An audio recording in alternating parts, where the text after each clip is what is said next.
ನಮಸ್ಕಾರ ಎಲ್ಲರಿಗೂ. ನಮ್ಮ ಉತ್ತರ ಕರ್ನಾಟಕ ಕಡೆ ನಾವು ಇದಕ್ಕೆ ಗುಳ್ಗಾಯಿ ಅಂತ ಕರಿತೀವಿ. ಸೊ ಇದರ ರೆಸಿಪಿ ಹೇಗೆ ಮಾಡೋದು ಅಂತ ನೋಡೋಣ ಬನ್ನಿ. ಸೊ ಮೊದಲಿಗೆ ನಿಮ್ಮ ಕಡೆ ಏನಂತ ಕರಿತೀರಾ ಅಂತ ಪ್ಲೀಸ್ ಕಮೆಂಟ್ ಮಾಡಿ.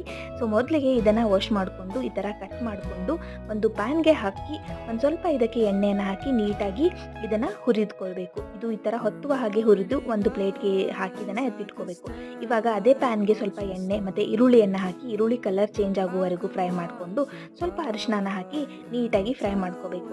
ಇವಾಗ ಸ್ವಲ್ಪ ಟೊಮೆಟೊನ ಹಾಕಿ ಈ ಥರ ಮಿಕ್ಸ್ ಮಾಡಿಕೊಂಡು ಇವಾಗ ಇದಕ್ಕೆ ಸ್ವಲ್ಪ ಒಣ ಖಾರ ಹಾಕಿ ಚೆನ್ನಾಗಿ ಇದನ್ನು ಮಿಕ್ಸ್ ಮಾಡ್ಕೊಂಡ್ಬಿಟ್ಟು ಹುರಿದಿಟ್ಕೊಂಡಿರುವಂತಹ ಗುಳ್ಗಾಯನ್ನು ಇದಕ್ಕೆ ಹಾಕಿ ಇವಾಗ ಚೆನ್ನಾಗಿ ಇದನ್ನು ಈ ಥರ ಮಿಕ್ಸ್ ಮಾಡ್ಕೊಳ್ಬೇಕು. ಮಿಕ್ಸ್ ಮಾಡ್ಕೊಂಡಾದ್ಮೇಲೆ ಸ್ವಲ್ಪ ಕೊತ್ತಂಬರಿ ಮತ್ತು ಸ್ವಲ್ಪ ಉಪ್ಪು ಮತ್ತು ಇದಕ್ಕೆ ಬೆಲ್ಲವನ್ನು ಹಾಕಿ ನೀಟಾಗಿ ಫ್ರೈ ಮಾಡಾದಮೇಲೆ ಸ್ವಲ್ಪ ಇದಕ್ಕೆ ನೀರು ಹಾಕಿ ಒಂದು 4ರಿಂದ 5 ನಿಮಿಷ ಇದನ್ನು ಚೆನ್ನಾಗಿ ಕುಕ್ ಮಾಡಿಕೊಂಡು ಲಾಸ್ಟಲ್ಲಿ ಒಂದು ಸ್ವಲ್ಪ ಗುರಳ್ ಪುಡಿಯನ್ನು ಹಾಕಿದರೆ ರುಚಿಯಾದಂತಹ ಗುಳ್ಗಾಯಿ ರೆಡಿ. Thank you.